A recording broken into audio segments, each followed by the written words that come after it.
Hi, I'm Mr. Oz Atheist, and today I want to talk about the Australian marriage equality plebiscite. What is a plebiscite, you might ask? Well, it's basically a glorified opinion poll. It's the Australian government going to the people and saying, what do you think about XYZ? Now, we've had three of these in the past, one in 1916, one in 1917, and both were to do with the war and the military, and there was another both of them were defeated, by the way, and there was another in 1977 where the Australian people decided that Advance Australia Fair would become our national anthem. It did not become our national anthem until 1984. So even though we voted for that song, it was still another 7 years later before it was made official. Now, that could mean that if we vote yes for marriage equality next year, that it could be 7 years before we actually have marriage equality in this country.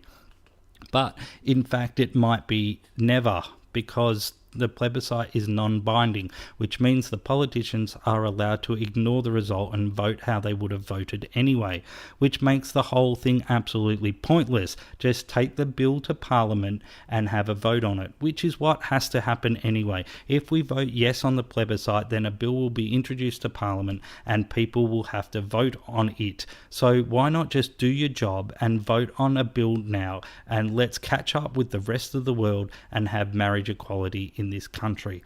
Now, there are people who will argue against equality and for discrimination, perhaps based on the fact that same-sex couples can't have children. Well, heterosexual couples can get married if they don't want to have children, or if they are incapable of incapable of having children as well. So no children is not an argument against marriage equality. People say that it's a religious thing and religion should get to decide. Well, religion doesn't own marriage, so it shouldn't get to decide who can get married and who can't. And atheists in this country are allowed to get married, so religion is irrelevant. And the other thing I hear is that it's tradition. We've built our society on marriage being one man and one woman. Well, tradition used to say that interracial couples couldn't get married either, and I haven't seen any issues with that being allowed. There are countries like Canada that have had marriage equality for over a decade, and they're still doing fine, thank you very much. So it's an absolute nonsense argument to say that our society is built on one man and one woman, and changing that could have bad effects. My challenge to anyone who is against marriage equality is to answer this question. If same-sex couples are allowed to marry, how is your life worse off? I've asked this question of numerous people. I've never had a satisfactory answer. Part of the problem that we're going to have with this debate going on for a few months is that the government is funding both sides of the question to the tune of $7.5 million each. And the Attorney General has decided, or has stated, that this advertising will be considered political advertising, which means it doesn't have to be truthful. Now, I don't know why political advertising doesn't need to be truthful. I think that's something that should be addressed, but that's a topic for another time. The fact is that the government is now funding people who are not only anti-equality and pro-discrimination, they're funding them to be allowed to lie about it. It's absolutely preposterous, and I don't know how anyone could think this is a good idea.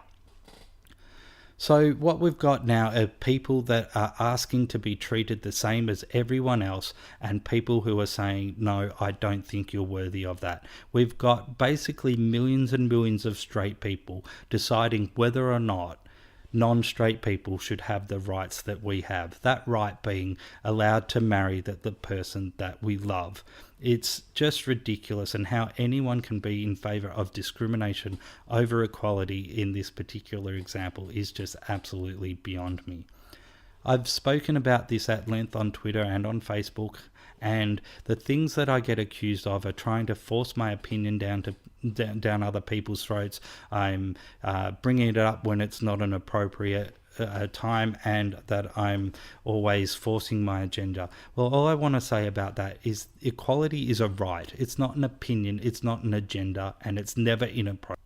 We need to sort ourselves out as a country and stop treating these people as though they are second-class citizens. Homosexuality was illegal in my lifetime. My state government has taken measures to amend this, but it's still a fact that these people have been treated appallingly and it needs to stop.